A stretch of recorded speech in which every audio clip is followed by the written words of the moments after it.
Hi, and welcome to Girl Talk in the craziness we call summer here in the Lowcountry. Yes, Jimbo is here, sports addiction and everything is wild and woolly these days. Rolling.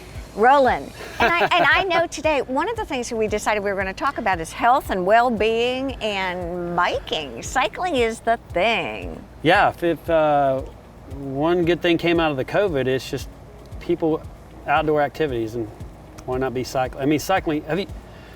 I've been here. We've both been here for. I've been here for 30 years, and I go riding out here, riding around. There's more people on bikes than I've ever seen. Exactly. Ever. You know. Are people pretty good about, you're talking about staying healthy, and I guess staying healthy means staying safe too. Yeah. Oh yeah. I mean, you want to have a good helmet, good visibility, and out here you want to make sure, if these people are coming in town, they're watching the show, Yeah. There's stop signs out there for you. So on those bike paths. So well, one of the things I remember you telling me is when you sell someone a bike, you really give them sort of a safety update.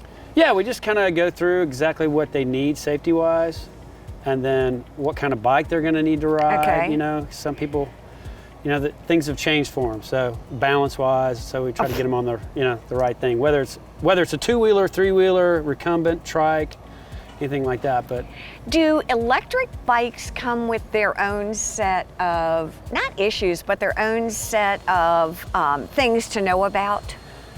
Well, like all your major manufacturers like Trek, Specialized, Giant, which we carry, they just do pedal assist because they want the cyclist to actually do something. Okay. But then there's other electric bikes that have the throttle too. So the people that can't really ride anymore, but they can maybe spin a little bit, they can get out and enjoy riding. Okay. Some people have this thing about, electric bikes, why would you get one? Right. That's cheating or whatever you want to call it. But it just allows somebody to go further, longer, do some rides that they used to do years ago if you're, Exactly. Things like that, get back quicker. But it's the wave of the future. It's the way things are going. Do you ever use that concept of and what do you call it? Assisted biking? Do you call it? Yeah, pedal assist. Pedal assist. Yeah, pedal assist. Because it's just assisting you. So you have on most all your bikes, you have 5 levels, like 10% help, 20, 30, 40, 50.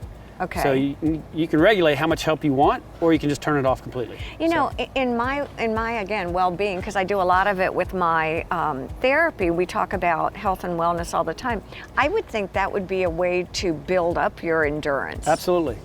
Like I said, there's a big misconception about electric bikes, like you're not doing anything, but you have to pedal. And yes, it helps people that hadn't ridden in 20 to 25 years. That's what people come in to our store and buy. Haven't ridden in 25 years, still have great balance, but want to get out and explore different places that they could never explore on a regular bike. So if I want to bring, again, I've got, a 3-year-old, a 30-year-old, and a 70-year-old or 67-year-old, and I come in and I say, hey, can you gear us? Can you show us different bikes that would be appropriate for our age? Yeah, that's why you go to a bike shop versus like a department store. So you're going to get that help. Like all our guys are trained. They're going to help you out, whether you need a fitness hybrid, or whether you need a cruiser, or you need a foot forward, or a trike, or a recumbent. We evaluate you. If we feel like you don't have the balance to ride, which we'll find out pretty quick. Okay. Oh, okay. We're going to say, hey, let's maybe go with a 3-wheel recumbent or something, because like I said, this pandemic, it forced people to do something outside, and it brought a lot of awareness to cycling, more now than ever, probably in 30 years. So. What do you think a big mistake is that people make when they're cycling? Or is it, and I've always wondered this, I struggle with seat height. Right. I'd say that's the number one. Is it, or? Seat height. Seat height is number one. And now these bikes. Handlebar height. Well, yeah. So 25 years ago there was one style of bike. Right. You got on. You got on a mountain bike. That's there was right. mountain bikes. There wasn't the comfort bikes and the foot forward bikes and all the stuff that we offer now that sit you straight up and very, very comfortable. So. Right. Yeah. So you can get out and ride and get out and work. These people, like I said, like I've always said before too, is be consistent with what you're doing. If you want to go out and ride or walk 2 times a week or 3 times a week, just do it. Just do something. Yeah.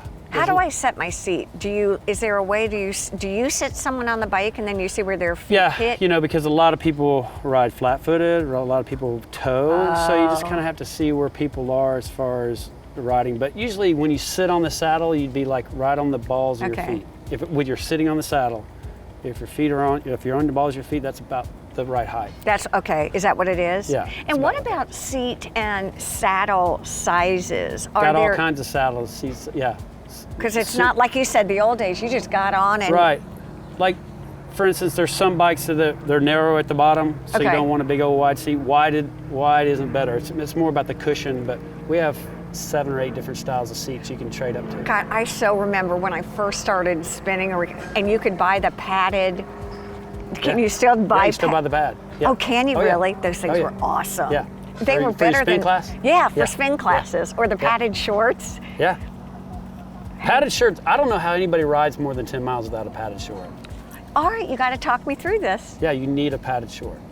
You just wear it up under anything you have, any shorts or anything like that. It's just offers another layer, you know. Which I don't care what sense. kind of seats you have. Right. If you're riding more than 10, get a good padded short. It'll you know, because if you're not comfortable, you're not going to ride. So do you do a lot with the clothes for the sport that you're doing? Yeah, like the shorts are probably the number 1, and then your shoes are number 2. What kind of shoe you're going to wear, because you want a stiff sole. All I have to say, if you haven't been to the store, Sports Addiction, you've got to go. Yeah, it is. That and Old Town Bike Barn. I mean, well, Old Town Bike Barn's just super fun. Yeah, it's great. But it really is. You can learn, you can see. Hey, Everyone wants to get into the act. I love it. Jimbo, it's great to see you. You too. Thanks for having me on. Enjoy your summer. Stay with us. There's more to come here on Girl Talk.